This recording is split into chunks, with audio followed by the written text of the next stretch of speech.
Well, welcome everybody. I'm so excited to be here today. Today is August 21st, 2019, and this is your Wednesday Team Prosperity meeting. And it is just such an extremely exciting time right now. Lots of people are going for the sprint track, so there's been a lot of great new people coming in, a lot of great production, and we're helping, a lot of people. It's been wonderful. So what I wanted to talk about this morning while everybody comes in is just a few things that have been helping me and things that I'm working on, and then I'm going to bring up Mike. I can't wait for his great presentation. So really what's helped me is really getting in control of my time and trying to get better at time management. As you all know, we're working on the 12-week year. So for me, really getting just a few tactics down to reach each one of my 3 goals has been really, really vital. I'm really just trying to have introduction calls and get surveys out and talk to at least 5 people a day about what we're doing. So trying to challenge myself to track activity that makes me uncomfortable that I'm not doing now. So like if I'm already doing stuff on LinkedIn, that's not going on my activity list because I'm already doing that. So the other thing that Mike and I are doing is really just working one-on-one with all the people that are making it happen. So just keep making it happen, and you guys are going to have great results. I'm just so excited about where we're at as a team and as a company and where we're going. So let us know what we can do to help you. I'm really excited to bring up Mike. I can't wait to see his presentation. Give me just a second to grab him. Thanks.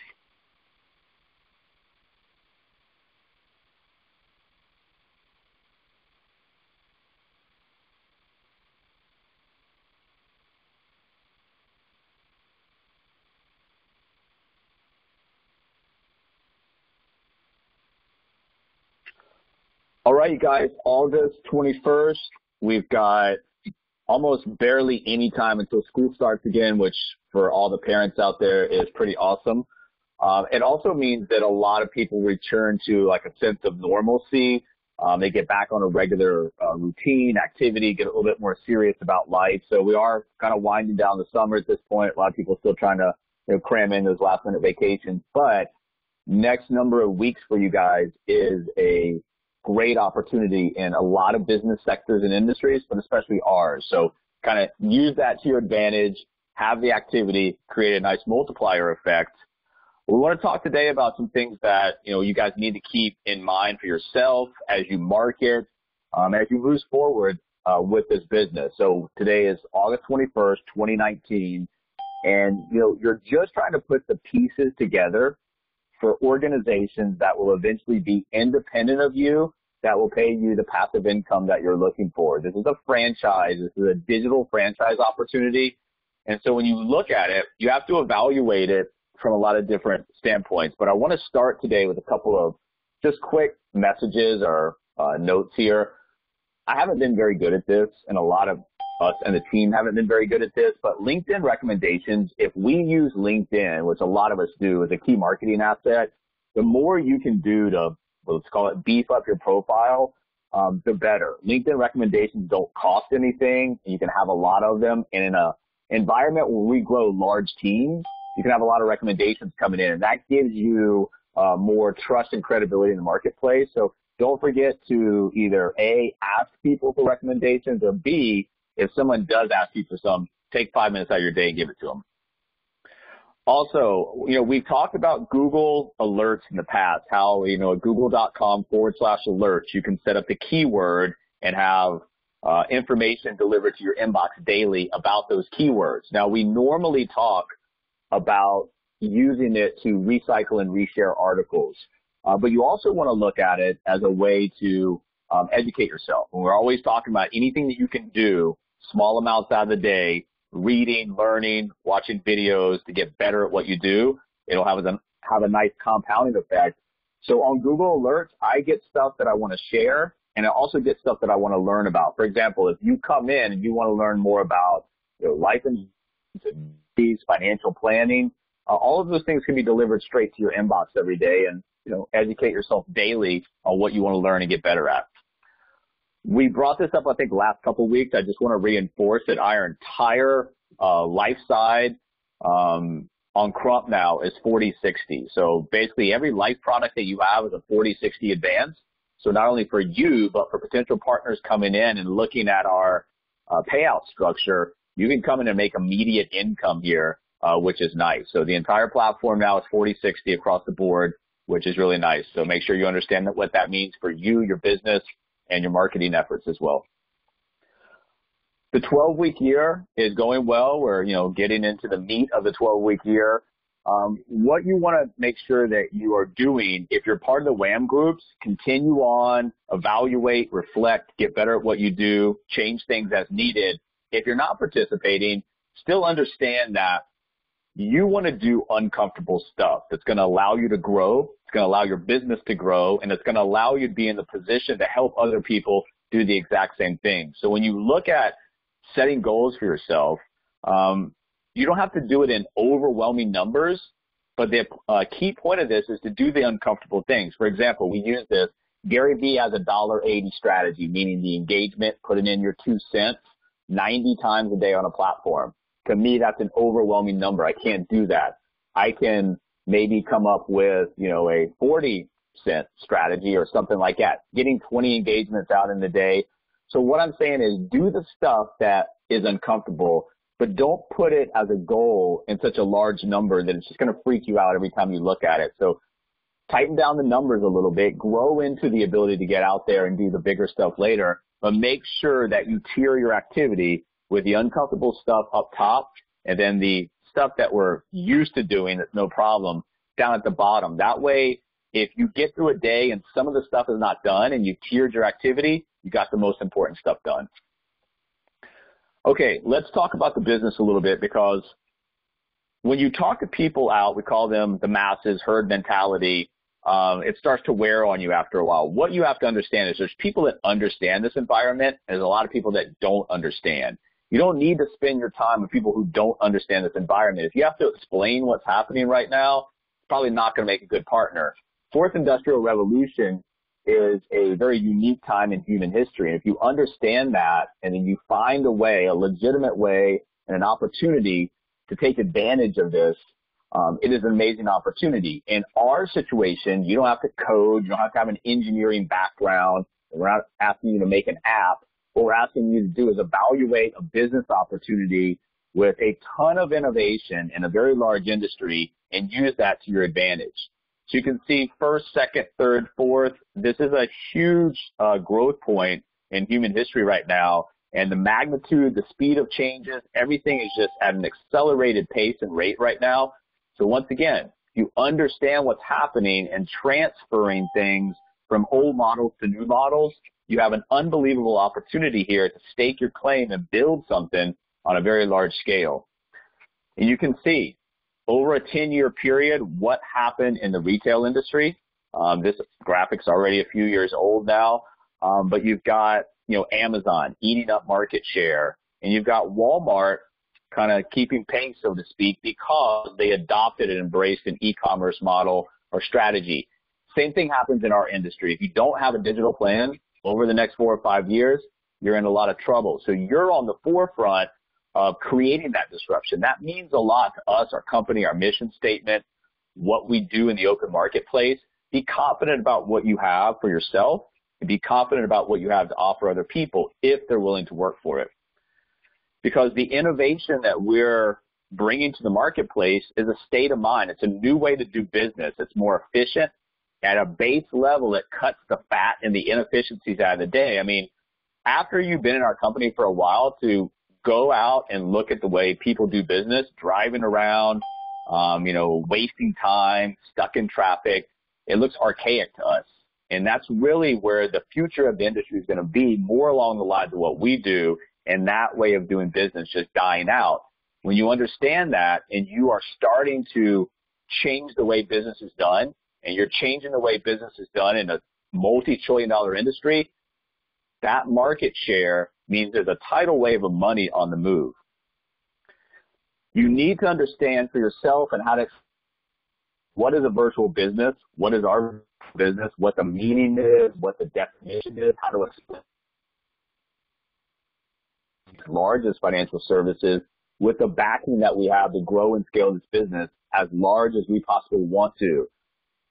I say this for two reasons. Number one, to understand what you have, but number two, to make sure that other people that you're talking to, they're going to have a misunderstanding about what a virtual business is. If they're at home taking phone calls, selling insurance or selling anything, or they have a call center where they're selling something nationwide, it's not a virtual business. A virtual business is the ability to grow, scale, hire, train, support, all the things that we have in place creates a virtual business opportunity. And that starts to create what we call the digital franchise opportunity. It's really a legitimate path to successful franchise ownership. And when you look at the way that we get paid and you look at how we interact and how we work as a company, it's an amazing opportunity because not everybody has to come in and do everything like in the past. You can gravitate towards what you want to specialize in, work with people who are more than willing, able, and excited to work with you and pick up the other roles, and mutually beneficial relationships within that assembly line.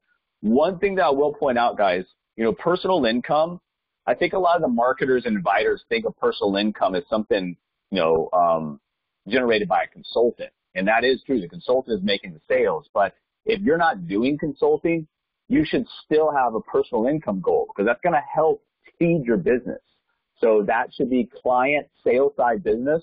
Whatever you want to do, however you want to market, should, try to generate some amount of leads per month on the client side. Because when you're feeding yourself through direct business that you're working with a consultant, it becomes easier and less stressful to build the agency, get to the expansion part. If all of your 100% of your income is going to be counted on building something and overriding, I think you're going to fall short of your income goals, and it's going to be frustrating here for you. So don't get confused about what personal income represents. It just represents sales that you're a part of, and you're going to be a split agent as a marketer on those sales. So generate some client sales side leads, work with consultants, form relationships, and have, this personal income start to build for you, because that makes it a lot less stressful to get to the other agency expansion. And then finally, bonus income, guys, is just a reaffirmation that you're doing things right here. And again, get, to a pretty high level. You can make 6 figures a year here just in bonus income. Follow up on that. I think living benefits on the term side is one of the easiest products that we can possibly sell. So with that being said, the only thing that you have to do on the front side is have enough contacts, conversations, marketing efforts out there to open up enough conversations. We talk about the tens of millions of people who have traditional term that fall into the upgrade window. And there's a lot of people out there that need insurance, that you've got great insurance. If you've got choice A and choice B, and they're about the same price, and choice A has a death benefit, and choice B has all of this on the right-hand side, it's not that hard to sell this product. When I moved to California in 2004, there were 19, 20-year-old kids driving luxury sports cars. They weren't the best loan officer or broker ever. They just happened to be in a bubble period where the real estate market was going crazy. Same thing here. You don't have to be the best at what you do. If you make enough contacts and conversations on the living benefit side, you're going to find people who either fall into the upgrade window or fall into needing insurance. And all you've got to do is pass that sale off to a consultant. They'll close it. They'll follow it through underwriting. They'll service the client, and you make a good deal of that sale as the marketer.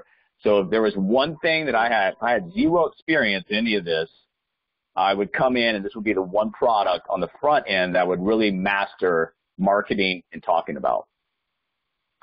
And when you look at the ways that we make income, it's, you don't have to fly into this blind. You can figure out, according to product, the contract level, what the premium per month is. You can figure out as an inviter, as a consultant, as both the roles, forecast personal income.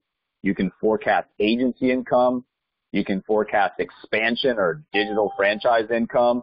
And the only thing you can't forecast here is the bonus income. So like I said, don't fly into this business blind. Have some income goals. How do I get there? Chop it up and build it accordingly.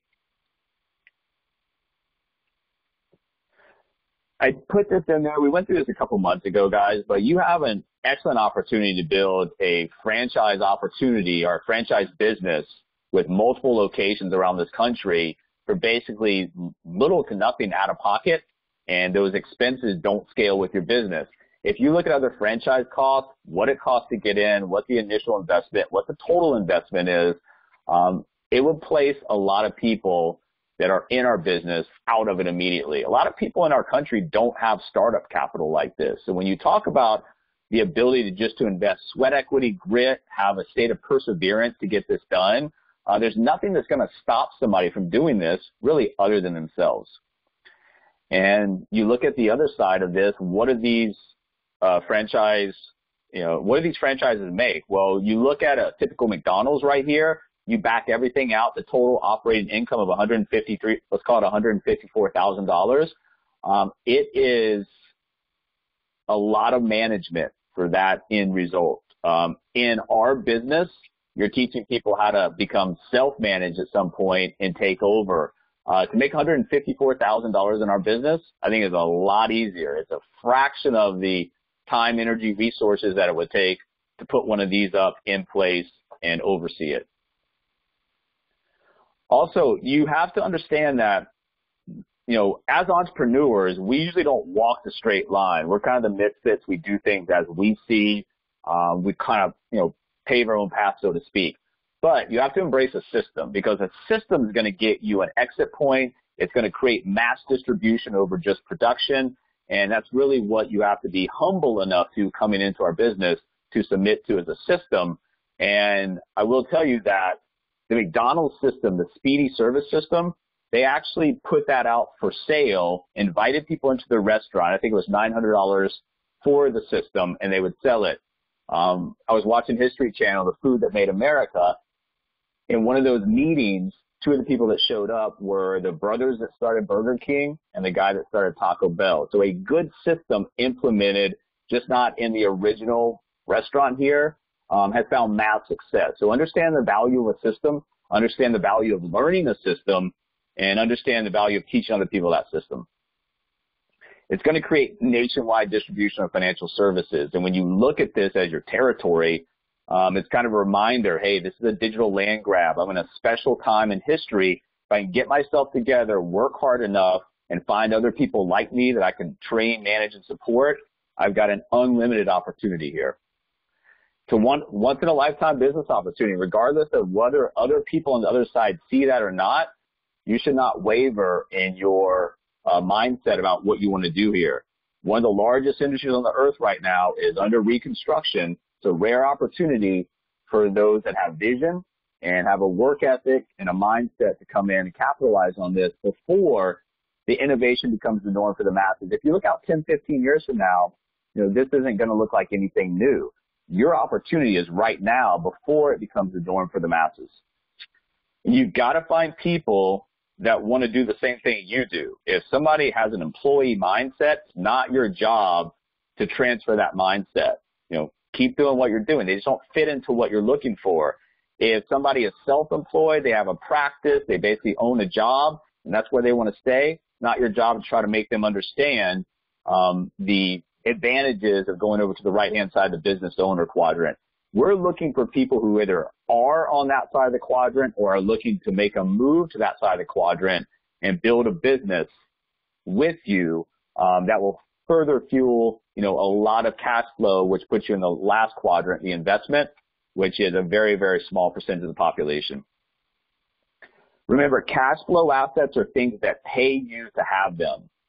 It is the most valuable type of asset. When you build a cash flow asset in our business, this agency ID, this ownership code number that you have, it can pay you a lot of money for decades to come. So understand that the time that you're putting into something, that's your investment. Got a huge back-end payoff if you do it correctly.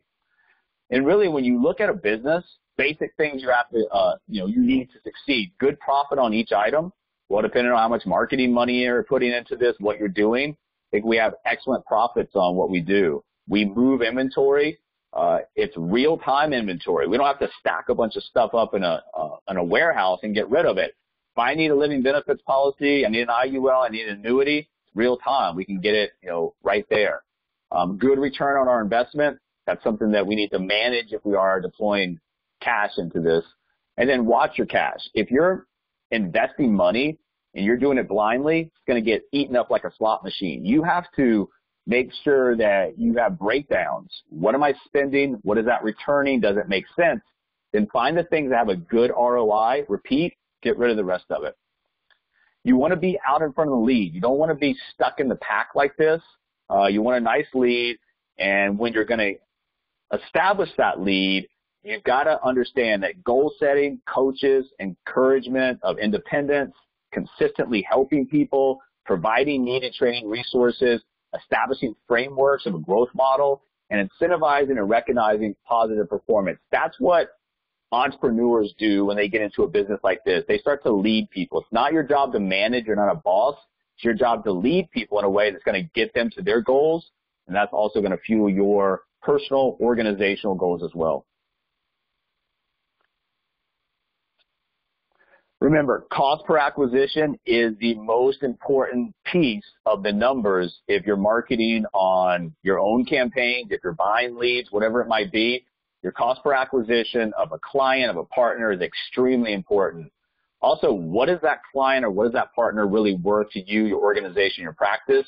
And then finally, overall, from spending money, what's my return on that money? You have to get a return on your money, and you have to know what that is. Your job, basically our job when we come in here, is to develop and promote talent. We talk about this as a digital factory. We bring in raw material, people that we think can fit into the profile of what we're looking for. And through what we do, training, resources, tools, training, support, we produce senior vice presidents, 6- and 7-figure earners, and leaders. If you can get on a growth model where you produce 3 senior vice presidents a year, that is a really good growth model. If you can bump that up to 5 per year, you're going to see extreme growth all across this nation. It starts with you, though, and make sure that your partners understand that. They provide the initial spark, the turn of the key, whatever you want to call it, to get this engine started. If they're unwilling to do anything, there's going to be no kind of follow-through from zero activity. It's going to be hard, and anything that you do in life, starting from point 0 and building up, whether it's learning a sport, learning a hobby, a talent, whatever it is that you want to do, it takes hours and hours and hours of time. So this is going to be hard, but it does breed self-confidence as you go along. Tell yourself what you're going to do. Be emphatic about it. You want to build a business of X partners that produces X income. Be emphatic about it. Don't be shy. Don't shy away from the big goals here.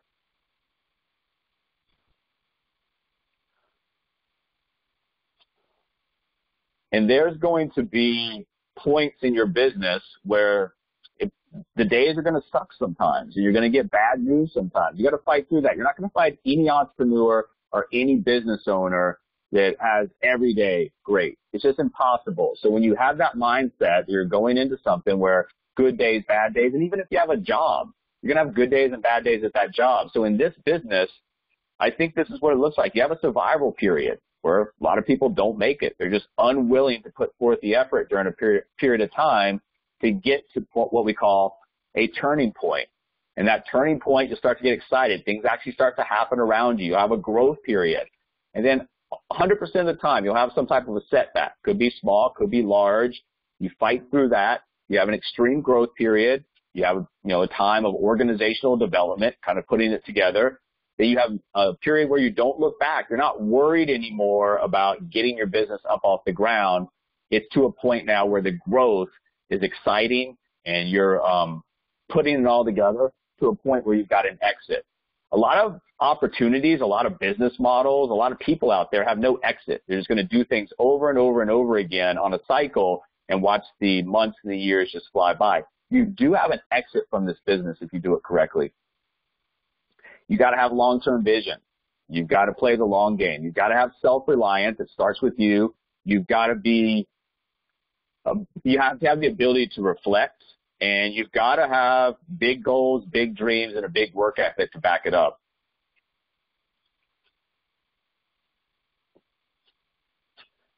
At some point, it could be early, could be after you've been in here for a while. Trust me, we've all been through this. Alana and I went through this as well. You've got to get to a point where if you're building this, you have to take a look. And the reflection part sometimes isn't easy, But you got to take a look back at your recent business, your recent recruits, how things are going, and you have to do some self-reflection. You have to ask yourself a question. You have to be honest.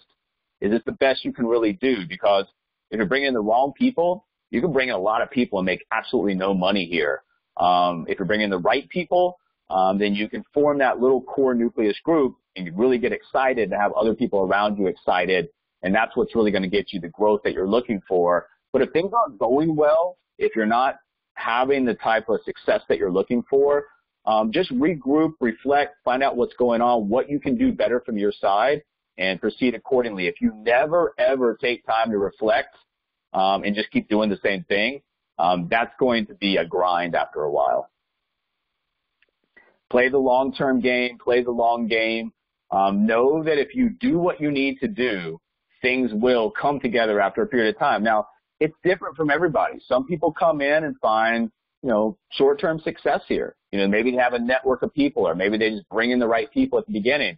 It takes some people longer to get to the certain points of metrics of growth where they get excited about. So there's no map that says after 30, 60, 90 days, you're going to be here. We do have all these tracks that you can go on, but it's all about putting the effort in from your side, making sure that you understand what that is getting or what that's not getting, reflect, kind of regroup, reevaluate, and keep retrying until you get things correct. So what's your game plan? And, so we talk about, in the fourth industrial revolution, all of this opportunity around you, but really, what's your game plan? And that's important to have because you've got to start investing what you have. Now, I'm not talking about money. I'm talking about time, energy, resources.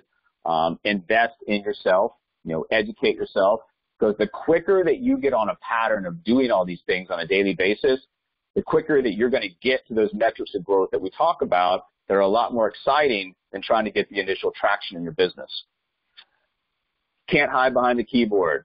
And I know that in a digital environment where we have all these tools, all this automation, it's great, but still the money, the relationships, the outcomes come from the phone. Now, sometimes you text somebody, maybe a client video, a partner video, and they text you back, hey, it's not interested in this, not for me. That's great. That's a resolved lead. But I'm talking about when you find somebody that's interested in what you're saying on the client or the partner side, there has to be a phone conversation. Remember, it's about personal brand. It's about networking. It's about building relationships. You can't get through this and build anything of value if you're not going to spend some time on the phone.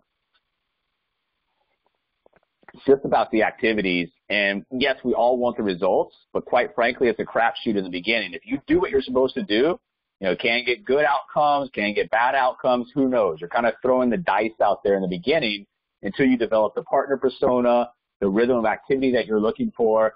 But I can guarantee you that if we need, to roll a 6 on the dice and we don't roll the dice at all, 0% chance we're going to roll that 6. So you've got to have enough activity to have enough outcomes to get you what you're looking for. Because if you don't, then you start to squeeze yourself in terms of what you let into your business when you probably should have kept those people out. And it starts to, hurt because you invest into other people. And if that has 0 return, it starts to wear on you. Remember, all of this that you do, social media marketing, cold marketing, as you start to develop an organization, your partners, they open up their own markets. They open up their own man hours. So whatever you're doing has a continuous cycle effect of just feeding the system, so to speak, with more leads, more man hours, more partners, which definitely compounds on top of itself. So understand what you're doing not only has an immediate impact on your business, but it creates a nice cycle effect as well. Another thing that you can do for your game plan is get in the mindset and have a plan of action. So remember, if I'm talking to Joe Smith, I say, and Joe Smith's showing some type of interest in what I do, I say, hey, Joe, watch these videos. I'll call you back tomorrow. The contact rate that I'm going to get back in touch with Joe Smith is extremely low because I haven't given him a reason to watch the video. So you have to frame the conversation and make people understand this is basic overview material in these videos, but it's very important that you get through this so you and I can have something to talk about. And so we can answer each other's questions and see if we can possibly be of some benefit to each other. And that starts with a process. So if you have a process that you follow for hiring, it's going to be a lot easier to get people into that pipeline. And understand from the very first point when you're out there, I don't like the word use the word recruiting. I like to use the word hiring, because there's a lot of organizations out there that do recruit. They get paid to bring as many people into the organization as possible. You make zero off those admin fees. That's not your job. Your job is a talent scout. So you're looking to hire people. People don't join your organization. They're interviewed, they're hired. As soon as you adopt that mindset, it becomes easier, because now you come from a position of power. You're directing people to do. They're either going to do it or they're not going to do it. But it takes the whole mindset of the approach with a company pitch away. Now you've got a defined plan of action, a process, and verbiage that you use to have people fall in line. Always evaluate your hires. Like we said, have a reflection point. What's working, what's not working, why? And remember, your game plan is always about building across this country. And you're always one hire away from explosive growth. Now, you're also one hire away from somebody who's not going to do absolutely anything. But you've got to understand there's going to be different tiers of people coming in. Those that really run with this platform, some that try and have some activity and results, some that are minimal, and then there's going to be people that do absolutely zero. But the more activity you have, the more opportunity you have.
Okay, you guys, sorry about that. We're back on a little audio problem. Let's continue on. The Tier 1 ABC, remember, that's the key to your business. You got a lot of help from managers, uplines, people that will help you with the sifting process. But you've got to understand that it's your job to get that on the calendar. And also, secondarily, if that call ends with additional information being sent, if it's a client call that you need to schedule an F&A, whatever it might be, it's your job, whoever created that file and initiated the conversation, to make sure all of those things in place. The manager is going to help you, but it doesn't fall on the manager. And I find a lot of files in the CRM where people just, maybe somebody was like, oh, I can't do this for 60 days. I'm really interested. And then nobody followed up with them. So understand that you're leaving money and business on the table when you don't have effective follow-up. 3 things to keep in mind as a recruiter. Game plans should incorporate a mindset. You're important. Act accordingly. Don't let people waste your time. You'll command more respect when you don't allow that. Be able to sell your ability to help someone get or reach X. Remember, it's not about what we're doing, our technology, our model, our platform. It's about on the front end, what can you, as you're talking to this person, offer them in terms of solutions to whatever you're perceiving their problem is, or whatever they've actually given you information that their problem circles around. And then compounding takes time. You can't quit in the process. Just understand the continuous activity will produce the results. And then we just talked about this. If you start to read the other side and understand that, number one, we're in the financial literacy business. Well, when you go out there, you look around, and it's not going to be one of those situations where you're looking for people who need their tires replaced, which is always a very small percentage of a large crowd. You're looking around and seeing that 3 out of every 4 people you're looking at live paycheck to paycheck.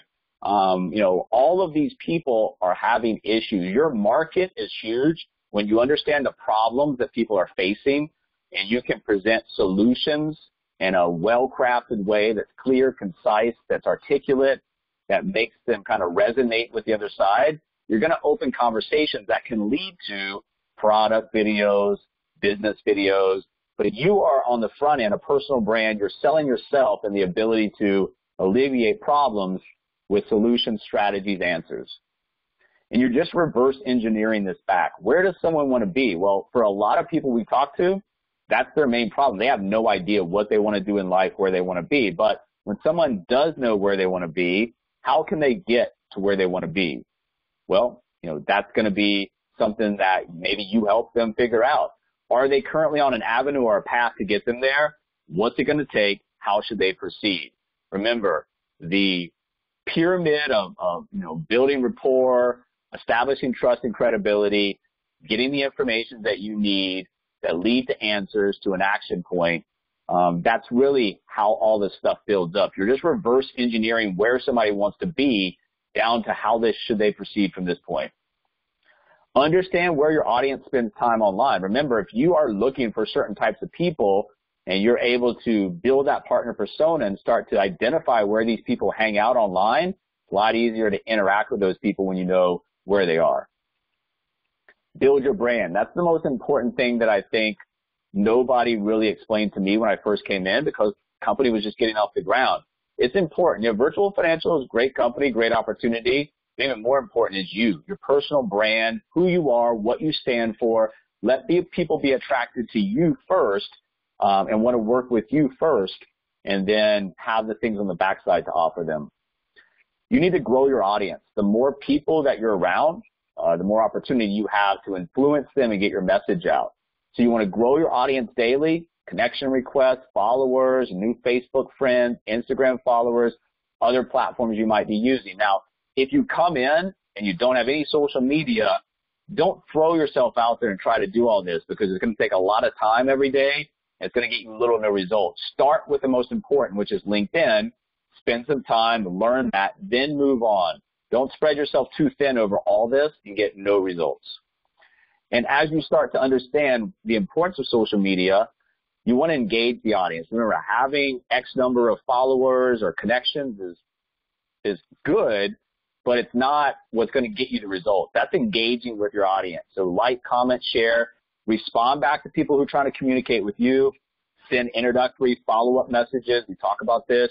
Don't be afraid to put yourself out there to get in public conversation started, and then get involved in heavily trafficked posts. If something's heavily trafficked and you comment, everybody's going to see that. Helps you build rapport, trust, and credibility. Helps people get back, if you're interested enough, to your profile, want to connect back with you.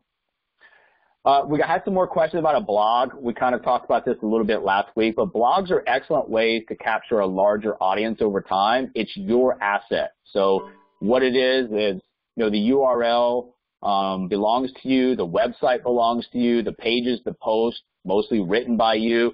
So look at it as the front door of your social media and online presence. And you've got two things. When you go to a website, you've got the pages, which are the normal drop-down screens, everything that's embedded into the website. And you have the post, which is the updates, which creates search engine optimization, backlinks, all of these things. Once again, if you're not in a point where you understand anything about this and you're new, don't worry about it. You can grow into all of these things at a later point, but don't overwhelm yourself with things that you don't feel comfortable doing yet. Do what you feel comfortable and build at a later point. Don't get overwhelmed by social media. We talked about this. Start small, do what you can, learn, and then branch out to other areas as you feel confident enough to do that. Your game plan has to consist of a very good understanding of the CRM. Remember, the CRM is your friend, guys. You're never going to create nationwide digital agencies. You're never going to create nationwide distribution of financial services without using the CRM effectively, because it's going to tell you who's working, what's being done, and allow you to communicate, send command actions, organize, all through this. If it wasn't for our CRM, you would have no idea what's going on. You would just be at the constant mercy of calling people, checking up with them with the email. CRM tells you what's going on in real time. You can organize yourself accordingly. If you don't learn the CRM backwards and forwards, then you're going to create an organization that has little understanding of the CRM, which is going to create segmented activity that you'll have zero control over. So big part of massive distribution is the CRM. And a big part of your game plan should have enough out there. Remember, we talk about this. One fishing pole versus a lot.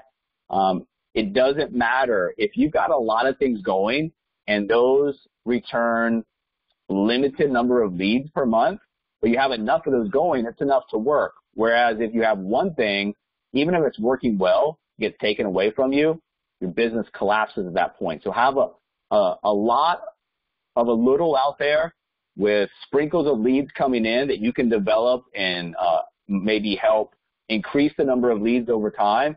But the key to this business is having enough things out there that are generating enough leads to keep you busy. Multiple ways to get out your information, guys. Don't get stuck on one thing. I usually, if somebody's interested in client information, business information, I'm doing two things. I'm sending it via email, and I'm also letting them know that as soon as I terminate that call, I'm going to back it up with a text.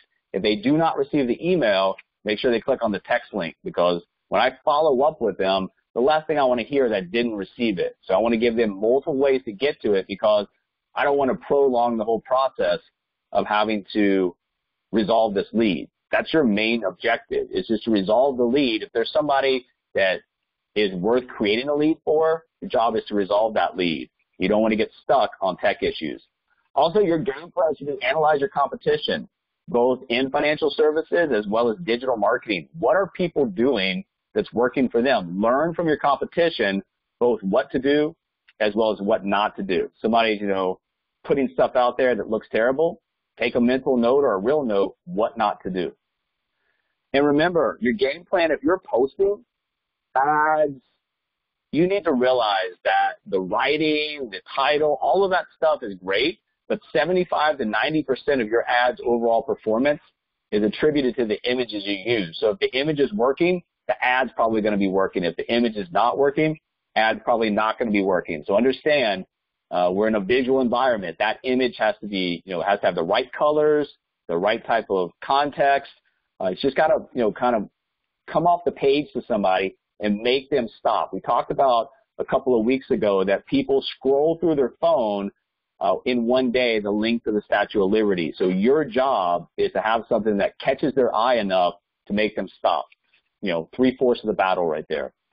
And then also part of your game plan should be understanding kind of the funnel system, what you're trying to do. And in each part of the funnel, if you're getting stuck or you're having bad results, understand why that is and learn how to correct that.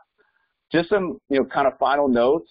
When you're talking to partners, or even sometimes when you're talking to yourself, where's your line?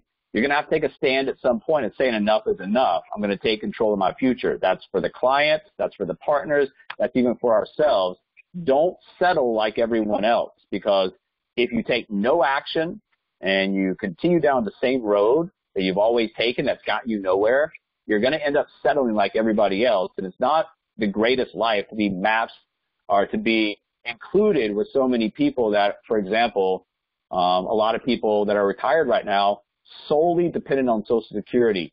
That's a big fear of mine, because I don't even know what's going to be available when I'm that age. So my financial projections for my own life, I count zero is coming from the government for me. So we need to be out there. We need to make sure people are understanding. If you're not willing to take care of yourself, you're going to have to accept the life that you probably don't want. And also, guys, when you're doing something new, innovative, if you're disrupting, understand that sometimes people get angry because their way of doing business is being, threatened. Or maybe, for whatever reason, the person just doesn't think that this will ever work. Whatever the reason is, you have to kind of let things kind of shake free of you very, very quickly. Don't take things personally, because if you do, you're going to find your whole day sitting around stewing about, what somebody said to you at 10 a.m. and now it's 3:15. So stop letting people who have little, who do so little for you control so much of your mind, feelings, and emotions. If things don't go well, somebody's an a-hole on the phone, just shake it off and move on, because you're going to attract the right type of people. And if you let other people affect you, it's going to affect you in a bigger way than you probably realize. Stop waiting for things to happen. Go out and make them happen, especially during this time right now where it's the sweet spot of the year. The sprint track is on the table as an offer for you guys. If you're aggressive, you'll find that your business will be built. If you're passive, you'll find out that your business is going to be a long, hard road, and you'll probably end up drifting and quitting. You've got to be aggressive in the marketplace. You've got to go out there and take what's yours. Final notes about LinkedIn Helper. They just released the test on the standalone version. It's up to you guys if you want to use it or not. If you are using it, it does allow you an organization and an automation to what we do on here that can not only send them through a cycle of communication on the front end, but can also create, these files can be touched on 30, 60, 90 days later, kind of like a drip email campaign, but through LinkedIn. And one of the reasons that, we are using this, or we're using this, is the 1, 2, 3 step process that automates the message system, but it also does so with personalized messages as well. And the reason that we do this is because, LinkedIn by far is the king of response rate. On those LinkedIn messages, you get an 11 times better response rate than, other sites, email, things of that nature.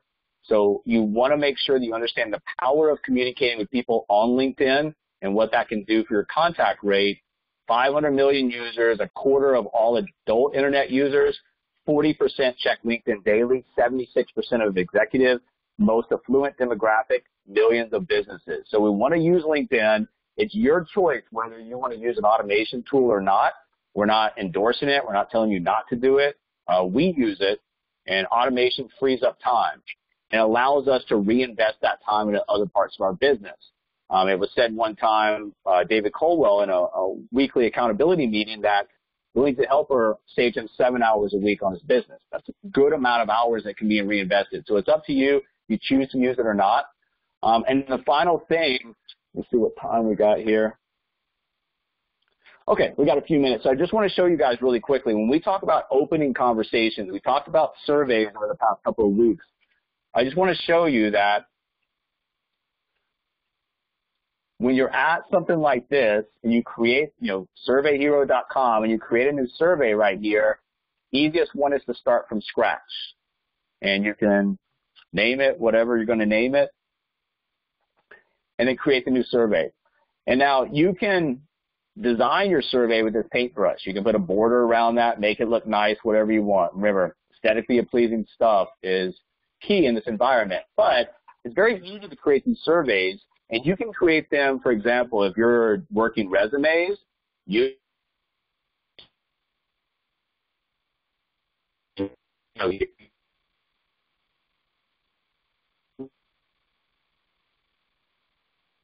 answers, draw. You're asking them to write in the answer. So you want to look at different. Wait. Your audio's trying to cut out. Okay.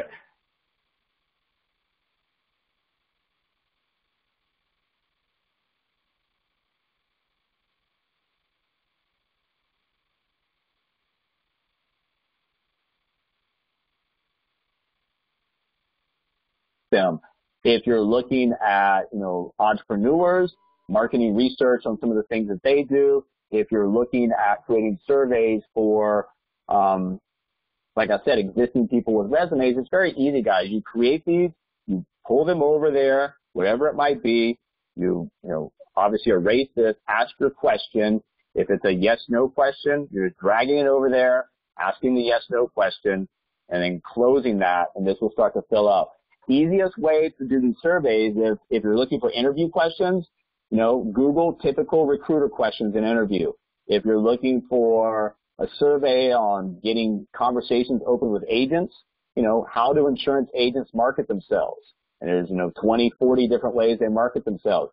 Create a survey around asking questions for market research, and then include, a spot for first name, last name, and phone number. A lot of people will fill these out, and there's a contacts that you can call back and see if there's some type of, relationship that can be built, see if there's anything you can learn from them, or on the business opportunity side, see if there's a way that we can assist them in growing their business if it's existing, offering them a new business opportunity. So I just want you guys to understand, when you're looking at your business, make sure that you evaluate just different ways to open conversations and get what we're looking for, which is preliminary information, so that you can follow up, have a reason to follow up. Hey, got your survey. Wanted to ask you a couple questions real quick. Do you have 5 minutes? Sure, no problem. It's a lot easier when you have a reason to follow up and you frame that conversation appropriately. So that's all we've got for today, guys. If you have anything that you need help with, by all means, we're more than glad to help you. I'm going to bring Alana back right now.